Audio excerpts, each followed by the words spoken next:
sobre mis labios, Señor. Y que no sean palabras humanas, que seas tú a través mío hablando, Señor. Pon ese corazón dispuesto de mis hermanos, ese corazón germinado, Señor, donde hay tierra fértil, Señor, donde tu semilla va a caer y va a dar frutos, y frutos en abundancia, donde ya ese corazón de piedra va a ser roto y vas a colocar un corazón de carne conforme a tu voluntad. Gloria a Dios, mis hermanos. Gloria a Dios, mis hermanos.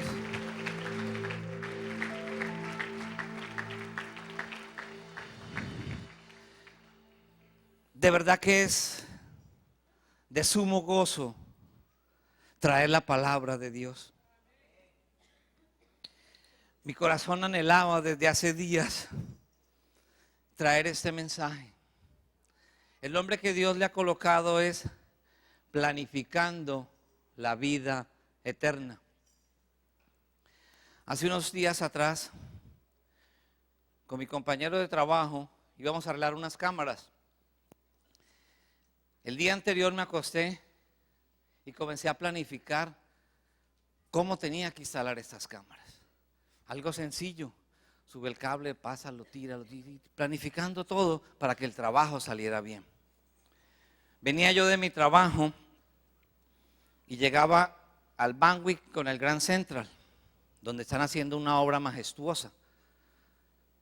Y el Señor me decía, esto es planificar. El tráfico no es interrumpido. Vemos cómo sigue el tráfico pasando normalmente y están tumbando una parte del puente, están haciendo otras. Allí no hay posibilidad de error. Allí no puede decir, uy, la embarramos, debimos haber tumbado allá antes de construir acá. No, todo tiene que ser bien planificado. Todo tiene que ser bien estructurado. Ahora Luz hablaba de que se casa dentro de 8 días. Normalmente planificamos los matrimonios, no es el caso de Luz. ¿Pero qué planificamos? La recepción, el vestido, cómo voy peinado, cómo van los trajes, cómo van los pajecitos. Planificamos todo. Pero lo más importante, que es llenar nuestra mente de los principios de Dios, de llenar qué es lo que Dios quiere en tu matrimonio, lo dejamos al azar. Decimos, eso se va acomodando en el camino, pero ¿sabes qué? Eso es planificar un matrimonio. Lo otro, como decimos en Colombia, es parafernalia. Planificar el matrimonio es mirar cuál es la voluntad de Dios dentro de tu hogar. Eso es planificar el matrimonio. Pero ¿sabe por qué no lo hacemos?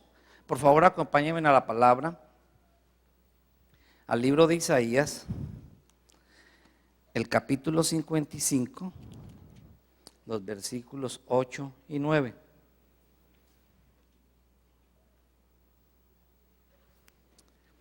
Isaías 55, 8 y 9. Y dice así la palabra de Dios. Porque mis pensamientos no son vuestros pensamientos, ni vuestros caminos mis caminos, dijo Jehová. Como son más altos los cielos que la tierra, así son mis caminos más altos que vuestros caminos, y mis pensamientos más que vuestros pensamientos. La vida es mucho más que vivir el momento, el hoy. Es la parte visible del témpano. La eternidad es el resto que no se puede ver porque está debajo de la superficie. Nuestra mente es finita. Dios es infinito. ¿Cuántos quisiéramos que Dios fuera pequeño para lograr entenderlo? Pero Dios es tan grande que solamente lo podemos adorar.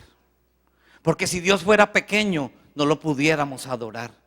Pero Él dice que sus pensamientos no son nuestros pensamientos, ni sus caminos son nuestros caminos. Los caminos de Dios son eternos, los caminos nuestros son terrenales. Los caminos nuestros son buscar satisfacción en la tierra. El camino de Dios es buscar la eternidad para tu vida y para la mía. Gloria a Dios. Los pensamientos de Dios son mucho más grandes que nuestros pensamientos. Nuestros pensamientos se limitan a esta tierra. Nuestros pensamientos se limitan a lo que nos puede ofrecer la vida. Pero si tus pensamientos fueran puestos como los pensamientos de Dios, no pensando en el ahora, sino pensando en la eternidad, tus pensamientos cambiarían. Tu perspectiva de la vida cambiaría. Pero dice la palabra que nuestros pensamientos no son como los de Dios. La vida eterna no empieza cuando morimos, empieza hoy. Normalmente siempre cuando escuchamos esta palabra, la vida eterna, ¿en qué pensamos? En muerte. ¿Y cómo nos preparamos para la muerte? Voy a comprar un ataúd, voy a comprar el lote en tal sitio, voy a hacer que tal cosa, que tal otra para no dejarle carga a mi esposa y eso. ¿Eso es prepararnos para la vida eterna? No, mis hermanos, eso es prepararnos para la muerte, prepararnos para la vida eterna. Lo vamos a ver, qué es lo que dice la palabra de Dios cuando nos dice que nos preparemos para la vida eterna. Por favor, acompáñenme en el libro de Juan, en el capítulo 17. Capítulo 17, versículo 3. Vamos a ver qué es la vida eterna. Dice la palabra de Dios en Juan 17:3, y lo está diciendo nuestro Señor Jesucristo. Y esta es la vida eterna, que te conozcan a ti, el único Dios verdadero, y a Jesucristo, a quien has enviado. ¿Sí oyen la palabra?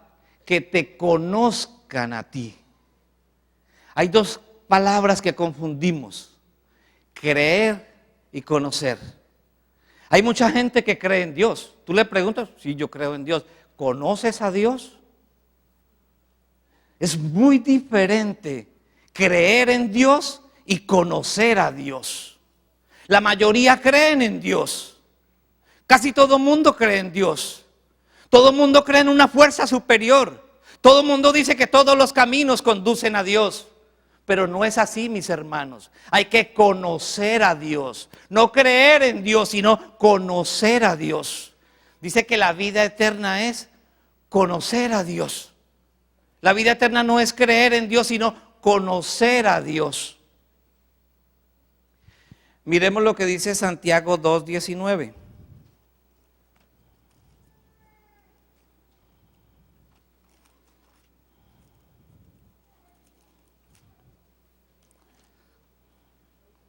Dice así la palabra de Dios, Santiago 2:19. ¿Tú crees que Dios es uno? Bien haces. También los demonios creen y tiemblan. ¿Saben algo, mis hermanos? El que cree en Dios tiembla. Porque el que cree en Dios va por cumplir. El que cree en Dios dice: yo voy a la iglesia el domingo porque de pronto me va mal en toda la semana. Yo voy a dar al diezmo porque la plata se me va como si nada. Yo voy a la iglesia por esto, por esto, por esto. ¿Por qué? Porque tiemblan, porque le tienen miedo a Dios. Y a Dios no hay que tenerle miedo, a Dios hay que amarlo, a Dios hay que conocerlo. El camino hacia la eternidad es conocer a Dios. Dice que los demonios también creen en Dios. ¿Qué debemos hacer? Conocer a Dios. Conocer realmente a Dios. Saber realmente quién es Dios. Lo cantamos ahora, alto y sublime. Pero cualquier cosita que nos pasa, ya sea alto y sublime, no está en nuestras vidas. Nos avisan que tenemos un cáncer, hasta ahí llegó nuestras vidas. Nos quedamos sin empleo y ese alto y sublime pasó a ser un Dios pequeñito. Pero Dios quiere hoy que lo conozcas realmente.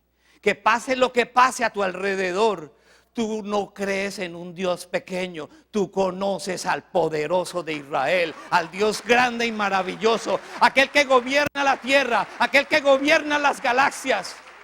Cuando tú logres entender cuán grande es Dios, vas a confiar en Él. Nosotros nos movemos en la galaxia solar. Existen miles, millones de galaxias. La Tierra es un punto de arena en esa galaxia. Y Dios tiene cuidado de ti y de mí. Cuán grande es tu Dios. Cuán grande es nuestro Dios, mis hermanos. No sigamos creyendo en un Dios pequeño. Creamos, conozcamos realmente a Dios. ¿Tú sabes realmente quién es Dios? Vamos a mirar un ejemplo. Y está en Segunda de Reyes, capítulo 18.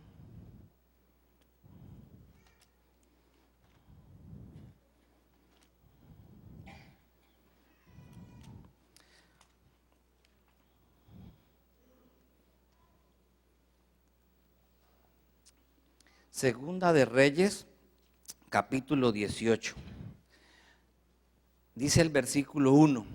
En el tercer año de Oseas, hijo de Ela, rey de Israel, comenzó a reinar Ezequías, hijo de Acaz, rey de Judá. Antes de entrar a seguir leyendo, quiero ponerlos en contexto y explicarles algo. Aquí habla en el tercer año de Oseas, hijo de Ela, rey de Israel, y habla de otro rey que es Ezequías, rey de Judá.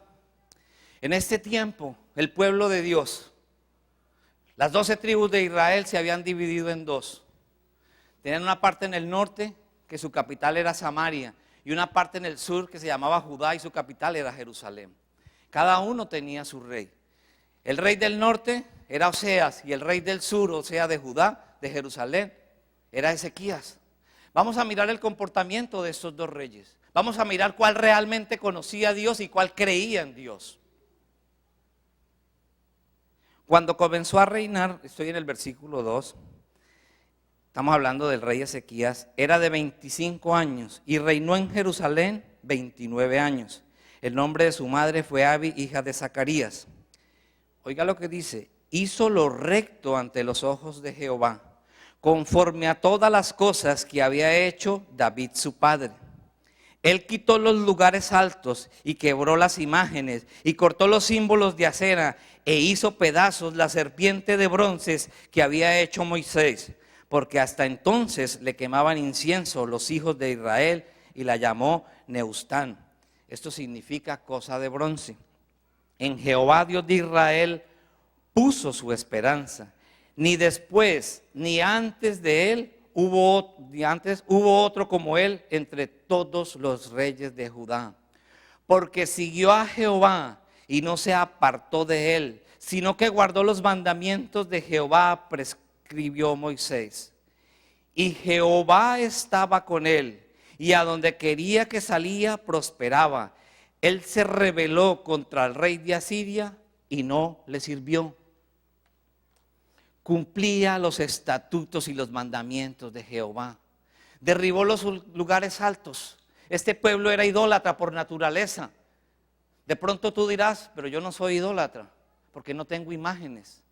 Pero la idolatría no solamente se basa en imágenes. La idolatría se basa cuando tú dependes de tu trabajo, cuando pones algo delante de Dios, cuando tú pones algo por encima de Dios. Eso es idolatría. Cuando pones a tu familia antes que Dios, cuando pones tu trabajo antes que Dios, eso es idolatría. Y el rey Ezequías, ¿qué hizo? Quitó esos lugares altos, quitó toda idolatría delante de Jehová y se puso delante de Jehová. Y miren lo que dice la palabra: y Jehová estaba con él. Miremos lo que pasa con el otro rey. En el cuarto año, en el versículo 9, del rey Ezequías, era el año séptimo de Oseas, el rey del norte, hijo de Ela, rey de Israel.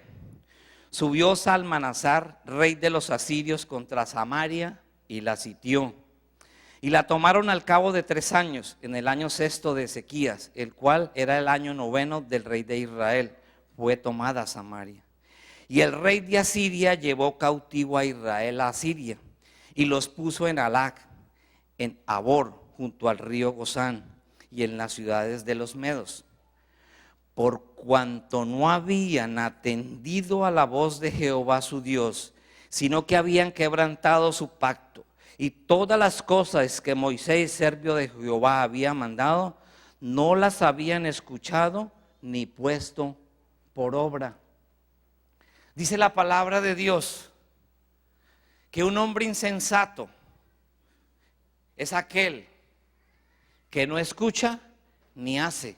Dice, un hombre sensato es aquel que escucha la palabra de Dios y la hace. ¿Qué hacía este rey? Ni escuchaba ni hacía la voluntad de Dios.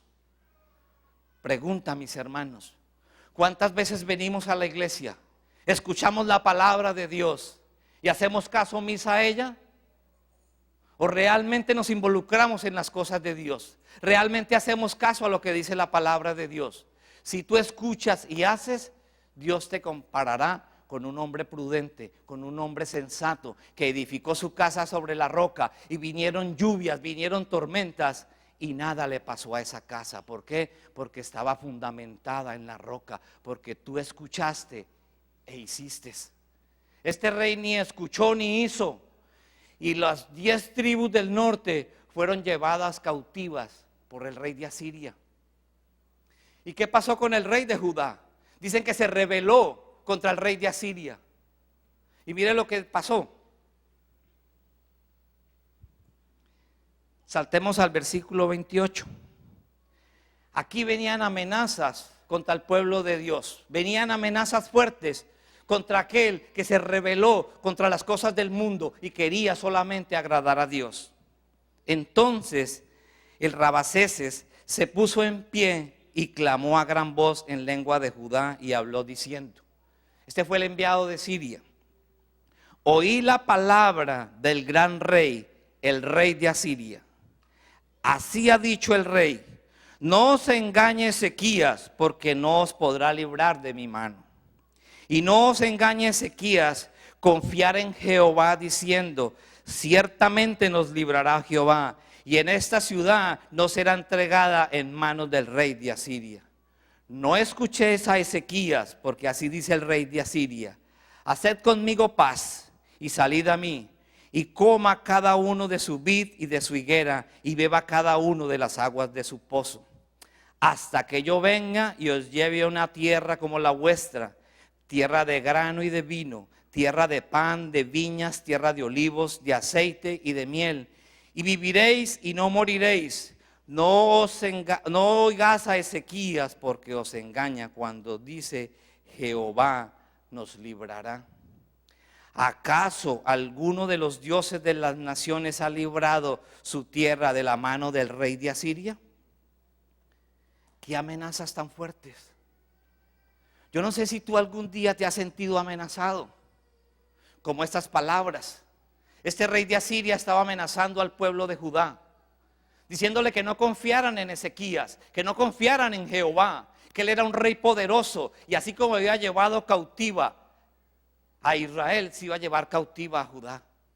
¿Cuántas veces te has sentido amenazado en tu trabajo? ¿Cuántas veces te has visto amenazado en tu matrimonio?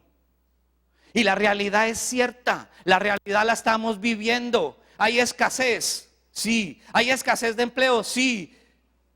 Samaria está cautiva, sí. Pero Judá no está cautiva. Judá confía en Jehová de los ejércitos. Judá confía en Jehová. ¿Tú en quién confías? ¿En las adversidades? ¿En lo que el mundo está diciendo? ¿O confías en el santo, en el sublime y en el grande? Mis hermanos, lo que estaba viviendo el pueblo de Judá no era una fantasía, no era algo que ellos se imaginaban, eran amenazas reales. Este rey de Asiria era poderoso, era grande, pero más grande es Jehová de los ejércitos. Más grande es nuestro Dios, más grande es Jesucristo que cualquier amenaza, que cualquier incircunciso que venga a amenazar tu vida. Jehová de los ejércitos es grande. Dice el versículo 36, pero el pueblo calló y no le respondió palabra, porque había mandamiento del rey, el cual había dicho, no le respondáis. Cuando vienen amenazas del enemigo y tú comienzas a conjeturar con él, comienzas a meditar en tu cabeza lo que puede pasar, te va a pasar lo que le pasó a Eva, que cayó. ¿Qué le dijo el rey? Cállese y confíe en Jehová. Dios hoy te dice, no argumentes con el enemigo. No mires lo que tú estás mirando. Los pensamientos de Dios son más grandes. Los caminos de Dios no son tus caminos. Los caminos de Dios son grandes. ¿Quién los entenderá? Esta mente finita no logrará entender a Dios. Pero a Dios no hay que entenderlo. A Dios hay que obedecerle. A Dios hay que creerle. Solamente sí. Amén. ¿Por qué? Porque nuestro Dios es grande y nuestro Dios es poderoso. En el capítulo 19, el versículo 3, mire lo que dice el rey Ezequías.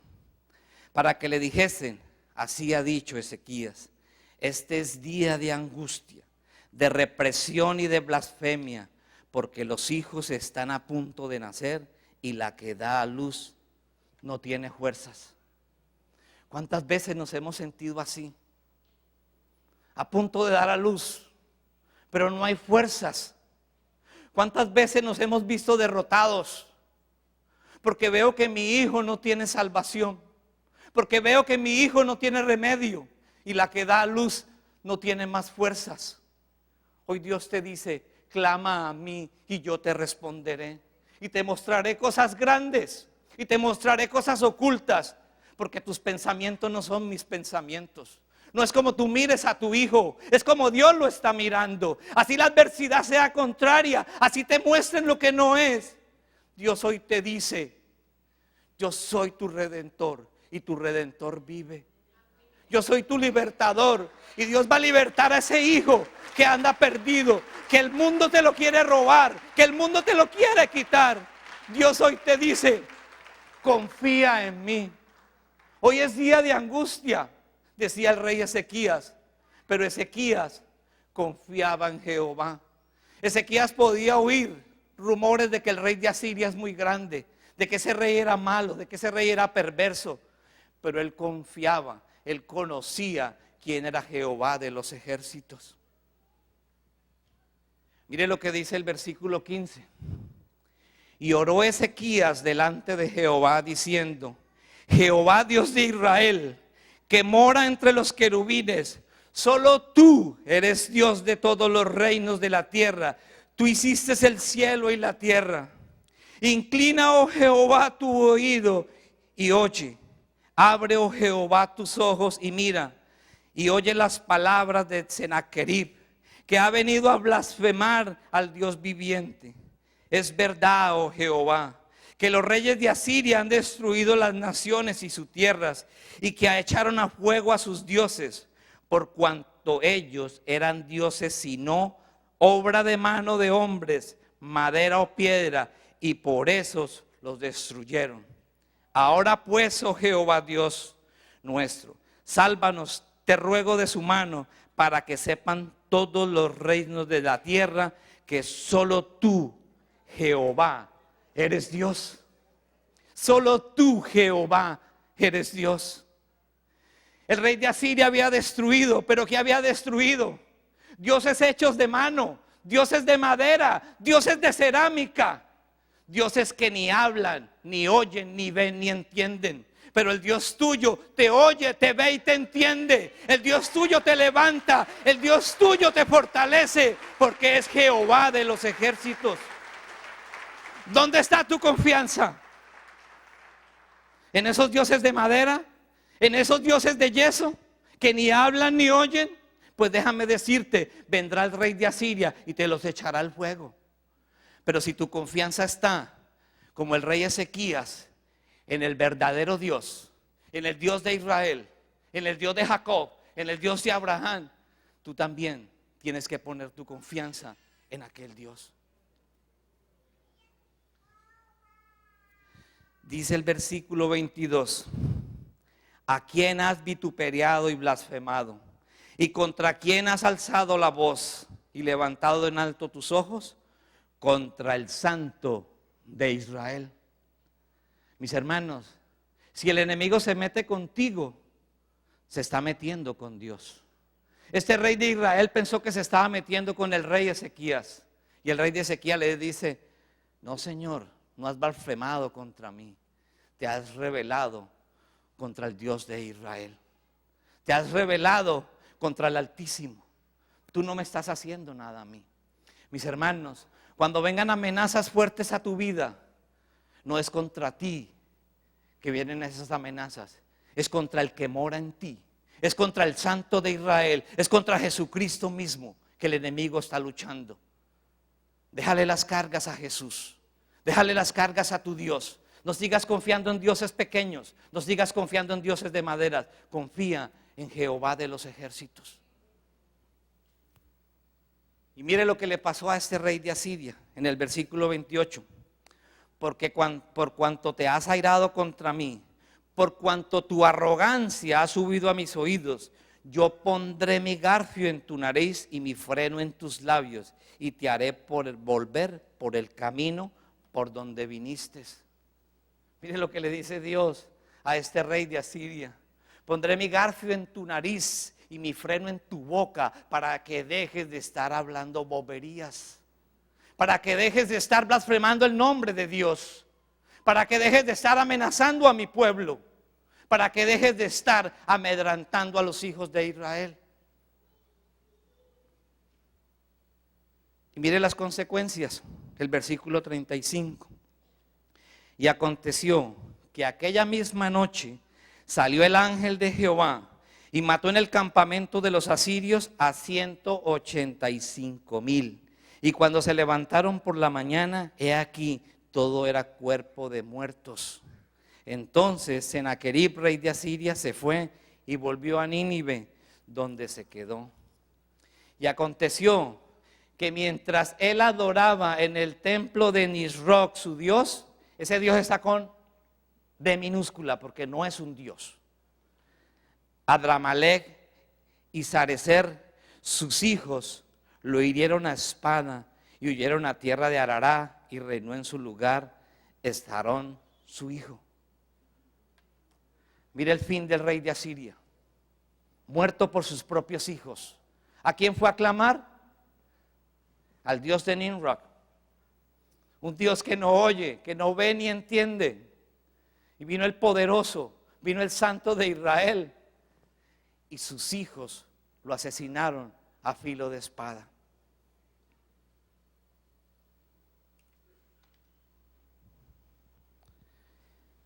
Aquí vemos, mis hermanos, estos dos reyes. El uno creía en Jehová y el otro conocía a Jehová. Ezequías conocía a Jehová. Ezequías conocía de la grandeza y del poderío de Jehová. El rey de Israel creía en Jehová. ¿Cuántas veces creemos en Dios, pero no conocemos al Dios? Lo limitamos a un Dios pequeño, a un Dios encerrado entre cuatro paredes, que lo venimos a buscar los domingos nomás. Pero este Dios está siempre contigo. A donde tú vayas, lo que tú hagas, Él lo conoce. Él está siempre contigo. Mis hermanos, nosotros fuimos creados para vivir eternamente. Por favor, acompáñenme al libro de Eclesiastés, el capítulo 3, el versículo 11.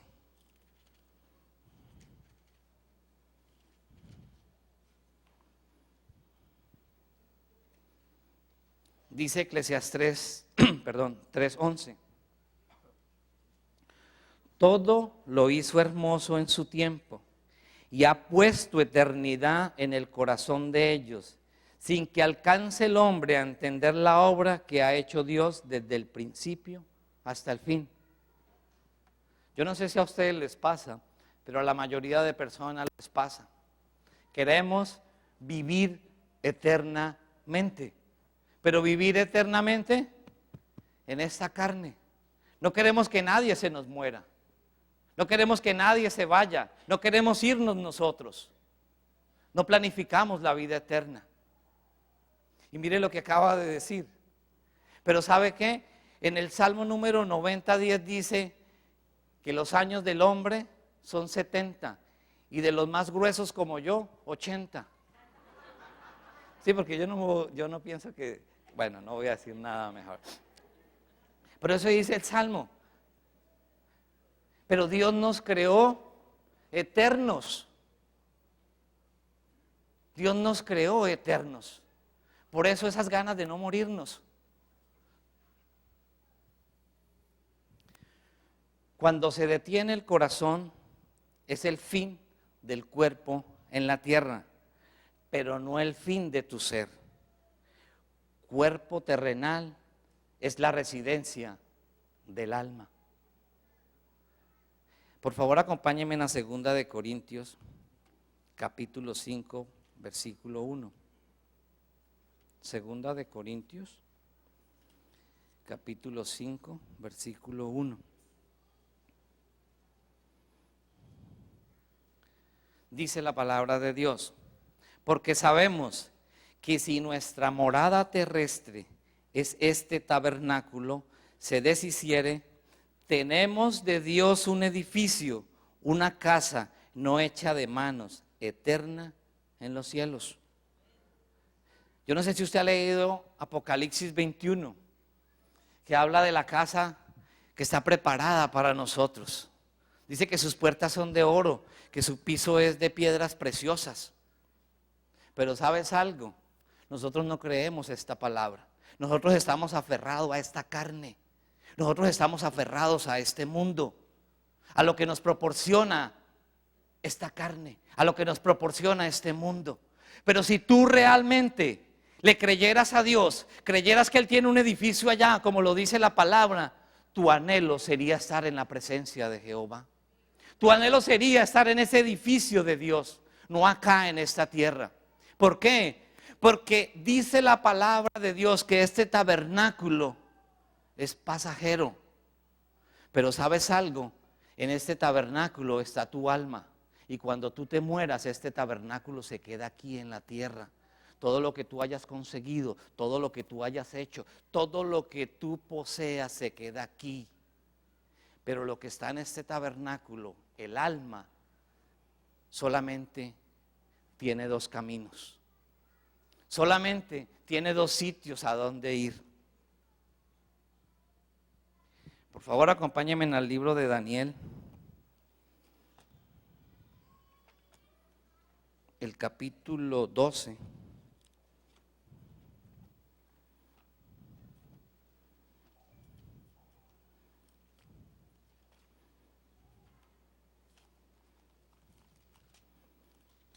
Daniel capítulo 12,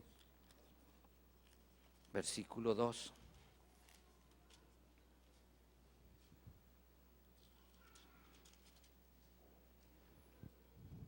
Y dice así la palabra de Dios: y muchos de los que duermen en el polvo de la tierra serán despertados, unos para vida eterna y otros para vergüenza y confusión perpetua. No los quiero asustar, mis hermanos. Solamente les estoy haciendo una pequeña advertencia que dice la palabra de Dios. Cuando muramos, solamente hay dos caminos. Uno, a la vida eterna, siempre y cuando tú hayas preparado tu alma para eso. ¿Y cómo la has preparado? Conociendo a Jehová. Pero si tú no has conocido al Dios verdadero, si tú no has preparado tu alma, dice que hay otro camino. Y es de vergüenza y confusión perpetua. ¿Se imaginan cuál es ese lugar? No se los voy a decir, imagínenselo. Confusión y vergüenza perpetua. Hoy Dios nos está diciendo: preparémonos para la vida eterna. Preparémonos para la vida eterna. No sigamos perdiendo el tiempo en las vanidades de este mundo, mirando qué consigo y qué no consigo, mirando qué hago o qué no hago. Conoce a Jehová tu Dios.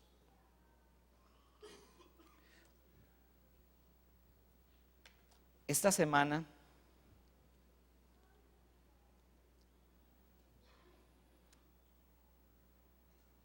fue la semana pasada. Llego a la oficina en la que trabajo y yo tengo una repisa que es de vidrio. Y cuando llego allí, esa repisa se había roto y todos mis libros estaban tirados, lejos por allá, y puros pedazos de vidrios por todos lados. Wow, ¿aquí qué pasó? ¿Tuvo un terremoto? ¿Qué fue lo que pasó que rompió ese vidrio? Bueno, el tal fue que se organizó otra vez todo y se dejó el vidrio. Este miércoles, un hermano que está en las conferencias de pareja vino, entonces le dije que necesitaba otra vez un vidrio de esos. Y él me dice, mira, este es un vidrio templado. Son vidrios que se calientan y se enfrían con aire y se vuelven templados. Tú le puedes dar con un martillo y no se rompe. Pero si tú lo tocas en este ángulo, en esta puntica, se rompe en pedazos. Y el Señor me llevaba a otro ejemplo. El bambú japonés. Viene el agricultor y siembra el bambú. Y le echa agua y lo mira. Pasan 1, 2, 3, 7 años y tú no ves nada. Absolutamente nada. Eso se murió. Eso no va a dar nada. Eso no va a dar fruto. Pues déjeme decirle algo. Ese bambú, 7 años comienza hacia abajo. Sus raíces, buscando nutrientes, buscando minerales, buscando de todo. Y entre más profundiza, más dura es la tierra. Ya no hay tierra, hay roca. Pero el bambú sigue hacia abajo. ¿Y saben algo, mis hermanos? En 6 semanas levanta 30 metros. 30 metros de altura. ¿Y sabe cuáles son las características del bambú? Que el bambú es firme y flexible. El vidrio es templado y quebradizo.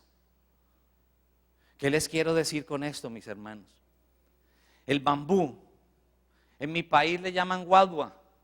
En mi país lo utilizan para la construcción. Lo parten en pedazos, pero él nunca se desune, siempre queda ligado. Hacen unas especies de cajones y echan allí cemento. Pero el bambú es firme, es resistente. ¿Qué pasa? Cuando funden esas planchas de cemento, viene un temblor, el edificio comienza a moverse, el bambú es firme, pero también es flexible, se mueve con el temblor y el edificio no sufre ruptura, el edificio no se quiebra. Pero cuando un edificio es hecho con acero templado, que es más o menos parecido al vidrio, el hierro es templado, es fuerte, es resistente. Pero cuando viene un temblor, ¿qué pasa? Se resiste y lo mueve hasta que, ¿qué pasa con el temblor? Lo parte, lo derriba y esa edificación se viene al piso. Dios quiere que tú no seas firme. Dios quiere que tú hoy seas firme y no templado. ¿Qué es templado? Templado es aquel que quiere mirar la ley de Dios y ponerla en su vida y volverse cada vez más rígido y más estricto. Dios quiere que hoy seas como el bambú, firme y flexible. Para eso vamos a mirar un ejemplo de quien es firme y flexible. Por favor, acompáñenme en el libro de Juan, el capítulo 8, los versículos 10 y 11. Vamos a ver aquí la mujer adúltera, una mujer que fue sorprendida en el mismo acto del adulterio y los fariseos se la llevan a Jesús. Y mire lo que dice Jesús. Jesús estaba en tierra escribiendo porque los fariseos le estaban diciendo que tenían que apedrearla porque la habían sorprendido en el mismo acto del adulterio. Enderezándose Jesús y no viendo a nadie sino a la mujer le dijo: mujer, ¿dónde están los que te acusaban? Ninguno te condenó. Ella dijo: ninguno, Señor. Señor, entonces Jesús le dijo, ni yo te condeno. ¿Qué estamos viendo aquí? ¿A un Jesús templado? Si Jesús fuera templado, ¿qué le diría? Levítico 6:20 dice, si la mujer es sorprendida en adulterio, debe ser apedreada y debe morir. Pero Jesús no era templado, Jesús era flexible, que le dijo, ni yo te condeno. Sigue haciendo lo que quieras, sigue de allí para adelante con tu vida. No, Señor. Jesús es flexible, pero Jesús es firme. ¿Qué le dijo? Vete y no peques más. Así te dice hoy Jesús. Jesús te perdona, pero te dice, vete y no sigas haciendo lo mismo. Vete y no peques más. Mis hermanos, la rigidez mata, la templanza mata, pero la firmeza y la flexibilidad dan vida y vida en abundancia. Haz como el bambú, sumérgete en la palabra de Dios, métete con Dios, que Dios te va a hacer crecer y te va a hacer firme y flexible. No te llenes de religiosidad, no te vuelvas rígido y duro, imponiendo leyes a todo mundo. Sé flexible, pero también sé firme. Jesús fue firme, porque si vemos en Mateo, Jesús dice, cualquiera que mira a una mujer en su corazón y la desea, el tal adulteró. Jesús no es tan liberal, pero tampoco es tan leguleyo. Pero ¿qué está diciendo? La ley de Moisés decía que lo mataran, pero si era sorprendido en el mismo acto del adulterio. Jesús hoy te dice, si tú deseas en tu corazón, pecaste. Pero Dios es flexible y Jesús es firme. Dice el versículo 13, entonces los fariseos o templados, ¿no? Le dijeron, tú das testimonio acerca de ti mismo, tu testimonio no es verdadero. Respondió Jesús y les dijo, aunque yo doy testimonio acerca de mí mismo, mi testimonio es verdadero, porque sé de dónde he venido y a dónde voy, pero vosotros no sabéis de dónde vengo ni a dónde voy. Mi hermano, ¿tú sabes de a dónde has venido? ¿Tú sabes para dónde vas? Tú no vas para el cementerio. Este tabernáculo va para el cementerio, pero tu alma va para el reino de los cielos si tú la cuidas, si tú la alimentas, si tú te sumerges en la palabra, si tú lees la palabra, si tú la anidas en tu corazón, si tú haces como el bambú, te sumerges cada día más en la palabra. No para llenarte de religiosidad, porque te van a tocar en una punta y te vas a quebrar en pedazos. Vas a llenar tu corazón de la palabra de Dios para ser firme y flexible como el bambú. Porque mire lo que dice Jesús. Vosotros juzgáis según la carne, yo no juzgo a nadie. Oye lo que le dice el Señor. Vosotros juzgáis según la carne, pero yo no juzgo a nadie. ¿Quién te ha dado el derecho de juzgar? ¿Quién te ha dado el derecho de condenar? ¿Quién te ha dado el derecho de criticar? Dios, cuando tú te sumerges en la palabra, tú te vuelves una persona firme y flexible, donde ni juzgas ni condenas, sino que amonestas en amor, amonestas en disciplina, pero llevas a la persona a que conozca de Dios. No a que siga creyendo en Dios, sino que conozca al verdadero Dios, a este Jesús amoroso que es flexible, pero también es firme, mis hermanos.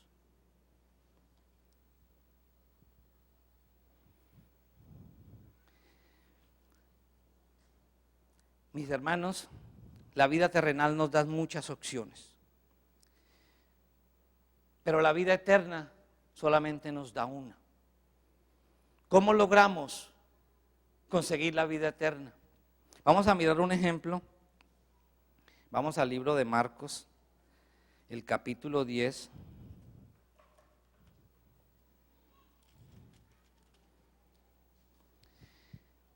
Marcos capítulo 10, vamos a leer desde el versículo 17. Y ese es el ejemplo del hijo rico. Dice, está hablando Jesús, al salir él para seguir su camino, vino uno corriendo e hincándose la rodilla delante de él le preguntó: Maestro bueno, ¿qué haré para heredar la vida eterna? Jesús le dijo: ¿por qué me llamas bueno? Ninguno hay bueno, sino solo uno, Dios. Si tú dices que eres bueno, la palabra de Dios dice que no hay uno solo bueno, solamente Dios, porque siempre nos justificamos diciendo, es que yo soy bueno. Pues déjame decirte, no hay uno solo bueno. Jesús le dijo, el 19, los mandamientos sabes: no adulterarás, no mates, no hurtes, no digas falso testimonio, no defraudes, honra a tu padre y a tu madre. Él entonces respondiendo le dijo: Maestro, todo esto lo he guardado desde mi juventud. Entonces Jesús mirándole, le amó. ¿Por qué? Porque estaba viendo que era un hombre templado, era un hombre religioso. Y Jesús lo miró con ojos de amor. Dice que Jesús lo amó. Y le dijo: una cosa te falta. Anda, vende todo lo que tienes y dalo a los pobres, y tendrás tesoro en el cielo. Y ven, sígueme tomando tu cruz. Qué gran desafío. Aquel hombre religioso conocía la ley, conocía los mandamientos, los guardaba. Pero el gran desafío que le dice Jesús: deja todo y sígueme. Hoy es el desafío que te dice Dios: deja todo y sígueme. Pero él, afligido por esta palabra, se fue triste, porque tenía muchas posesiones. Y cuando se muera se las va a llevar, ¿cierto? Que los entierren con ellas. Entonces Jesús, mirándole alrededor, dijo a sus discípulos: cuán difícilmente entrarán en el reino de Dios los que tienen riquezas. Normalmente uno lee eso y dice: wow, pobrecitos los ricos, se van a morir sin Dios. Pero esta mañana una hermana me decía: yo soy rica, elegante, pero sencilla. Y yo, ok, entonces los sencillos sí pueden entrar al reino de Dios, los ricos pueden entrar al reino de Dios. Mire lo que dice Jesús, en los otros evangelios no lo aclaran. Los discípulos se asombraron de sus palabras, pero Jesús respondió volviendo a decirles: hijos, cuán difícil le es entrar en el reino de Dios a los que confían en las riquezas. Ahí no dice a los que tienen riquezas, ahí dice a los que confían en las riquezas. ¿Dónde está tu confianza? ¿En las riquezas o en el Dios verdadero? ¿Dónde pones tu confianza? ¿En lo que dice Jesús, deja todo y sígueme? ¿O pones tu confianza en las riquezas? Mis hermanos, en los otros versículos, en los otros evangelios no hace esta aclaración. Y muchos escuchamos: los ricos no pueden entrar en el cielo. La palabra de Dios dice que es más fácil que pase un camello por el ojo de una aguja que un rico entre al cielo. No, Señor. Los ricos pueden entrar al cielo. Los que no pueden entrar al cielo son los que dependen de las riquezas. Pero aquellos ricos que dependen de Dios van directamente al cielo. Aquellos ricos que pueden hacer la voluntad de Dios pueden ir al cielo. Y no estoy hablando de prosperidad. Estoy hablando de que si tú eres un hijo de Dios, Dios te puede bendecir y puedes entrar al reino de los cielos. Amén. Pues no me hagan enojar.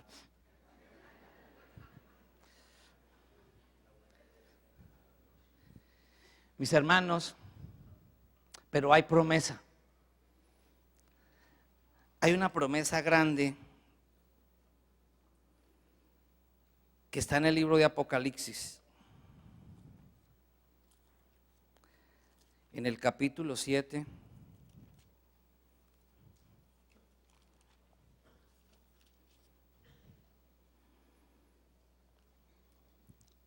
Los versículos 13. No todo puede ser palo, ¿cierto? Dios es bello, Dios es grande, Dios es maravilloso. Y Dios quiere que planifiques la vida eterna. Dios no quiere que sigamos jugando al creyente. Dios no quiere que sigamos viniendo a la iglesia simplemente porque le tenemos miedo a Dios. Dios quiere que lo conozcas, pero que tengas una relación íntima con Él.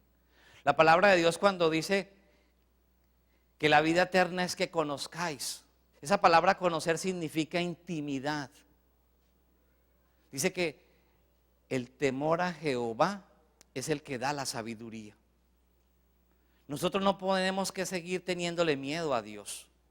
Si tú sigues teniendo miedo a Dios haciendo las cosas simplemente por lo que te pueda pasar, déjame decirte, nunca vas a conocer al Rey de Israel. Nunca vas a conocer a Jehová de los ejércitos.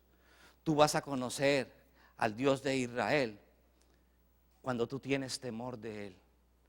El temor es amor. El temor no es miedo. El temor es amor. Yo no hago esa cosa porque yo amo a Jehová. Yo no hago esa cosa porque yo amo a Jesucristo. Yo diezmo porque amo a Jesús. Yo hago la obra que Dios me manda hacer porque yo lo amo. Yo no voy a evangelizar porque me da miedo de que me pierda y mi alma me la manden al infierno. No, yo voy a evangelizar porque mi corazón ama a Jehová.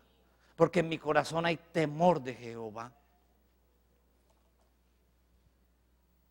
Y dice la palabra de Dios en Apocalipsis 7:13. Entonces, uno de los ancianos habló diciendo: estos que están vestidos de ropas blancas, ¿quiénes son y de dónde han venido?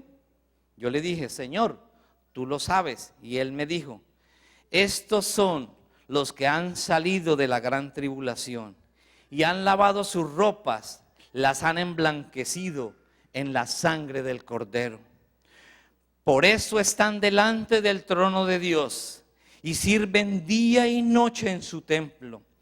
Y el que está sentado sobre el trono extenderá su tabernáculo sobre ellos.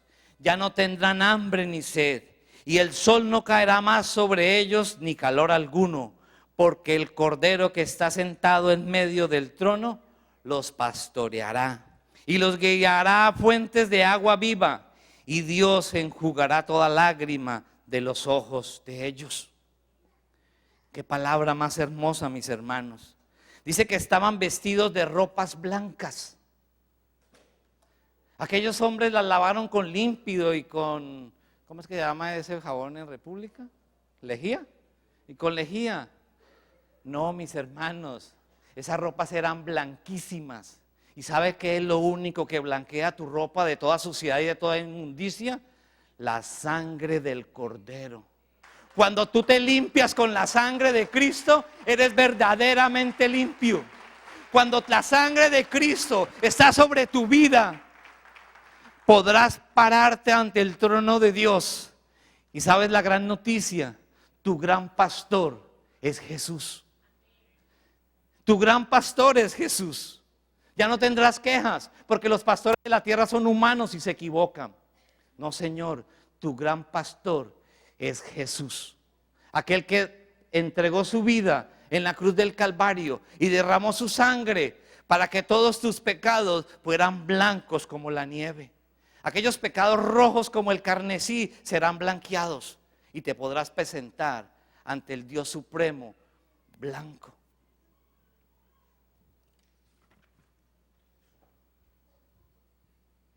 Mis hermanos, el problema de la muerte no es el fin. La muerte es la transición para la eternidad. Voy a terminar en el libro de Lucas.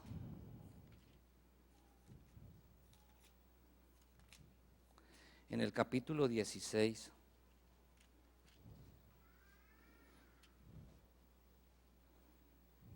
El versículo 19.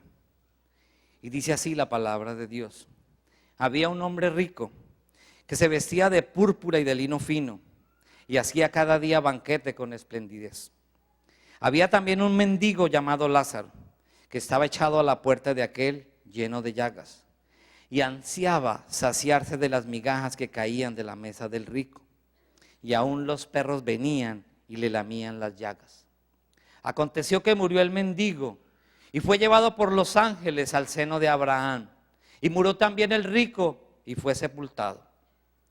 Y el Hades alzó sus ojos, estando en tormento, y vio de lejos a Abraham y a Lázaro en su seno. Entonces él, dando voces, dijo: Padre Abraham, ten misericordia de mí, y envía a Lázaro para que moje la punta de su dedo en agua y refresque mi lengua, porque estoy atormentado en esta llama. Pero Abraham le dijo: hijo, acuérdate que recibiste sus bienes en tu vida, y Lázaro también males, pero ahora es consolado aquí y tú atormentado. Además de esto, una gran cima está puesta entre nosotros y vosotros, de manera que los que quisieren pasar de aquí a vosotros no pueden, ni de allí pasar acá. Entonces le dijo: te ruego pues, Padre, que le envíes a la casa de mi padre, porque tengo 5 hermanos, para que le testifiquen, a fin de que no vengan ellos también a este lugar de tormento.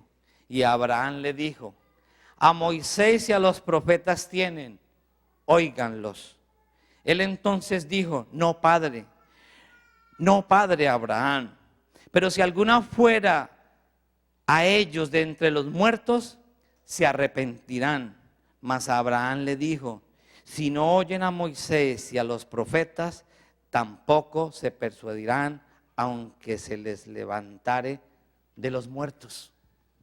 Pongámonos de pie, mis hermanos. Este relato del hombre rico y Lázaro,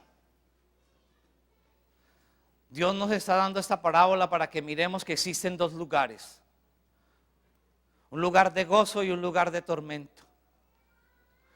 Pero ¿sabe cuál es el problema, mis hermanos? Que no le creemos a Dios. No creemos que Dios tiene ese edificio que habla en 2 de Corintios, ese edificio que habla en Apocalipsis.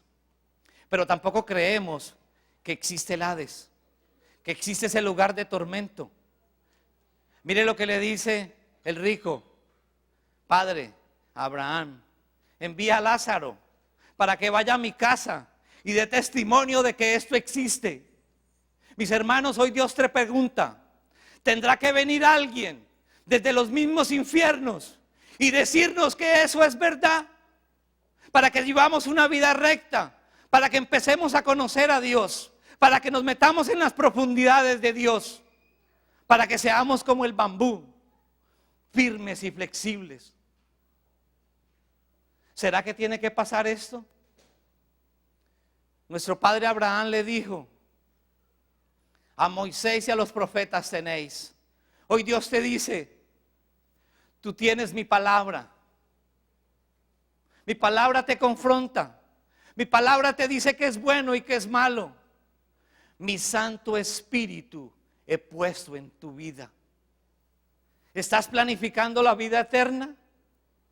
¿Crees realmente que existe ese hermoso edificio de Dios, de puertas de oro, su piso de las piedras más preciosas?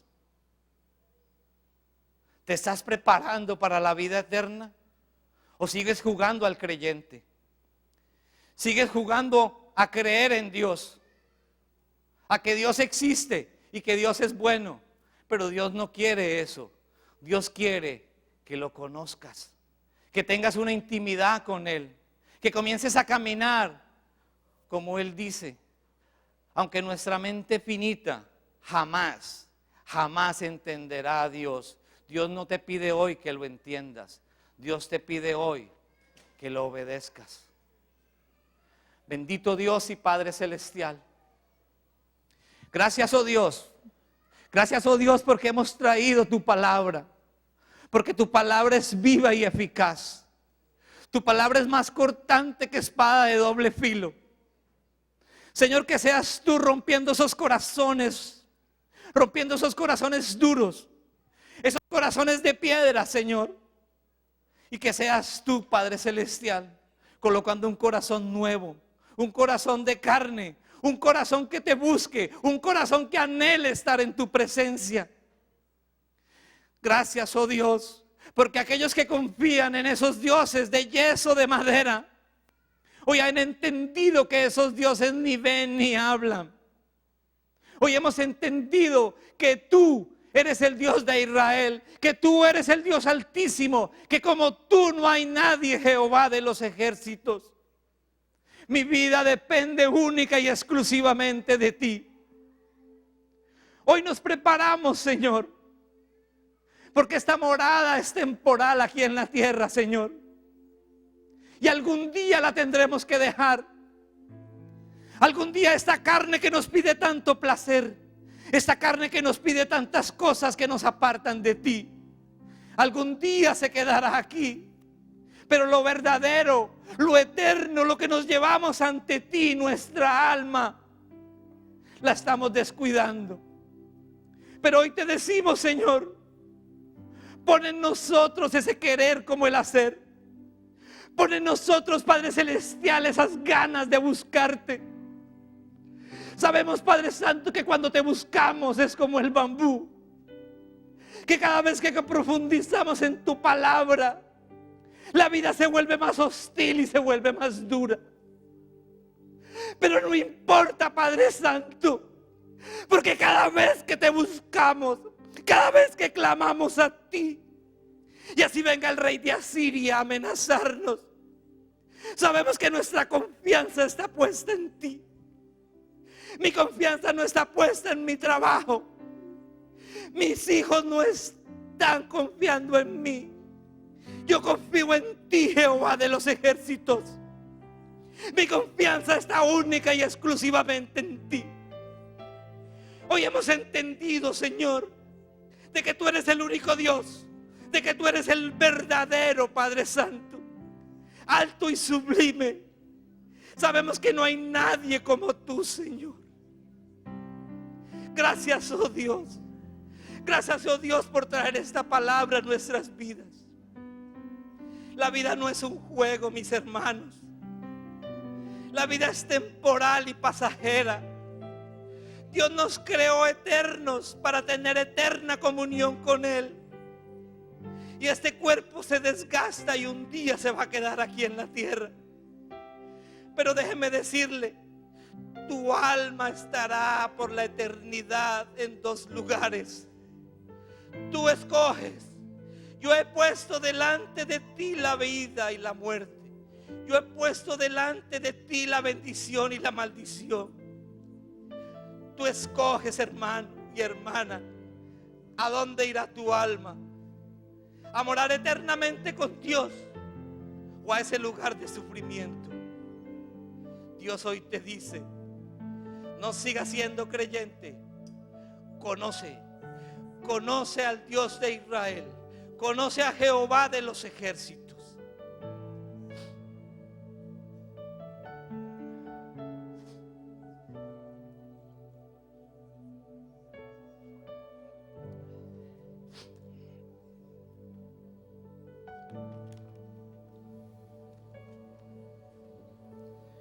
Una vez que comprendas que la vida es más que vivir el aquí y ahora, cuando vives a la luz de la eternidad. Si tu vida consiste solo del tiempo que estarás sobre la tierra, te sugiero que comiences a vivirla de inmediato. La responsabilidad de cada día debería ser prepararnos para nuestro día final. De la misma manera que estuviste en el vientre 9 meses, sin ser este el fin en sí mismo, sino la preparación para una vida, así es esta vida, una preparación.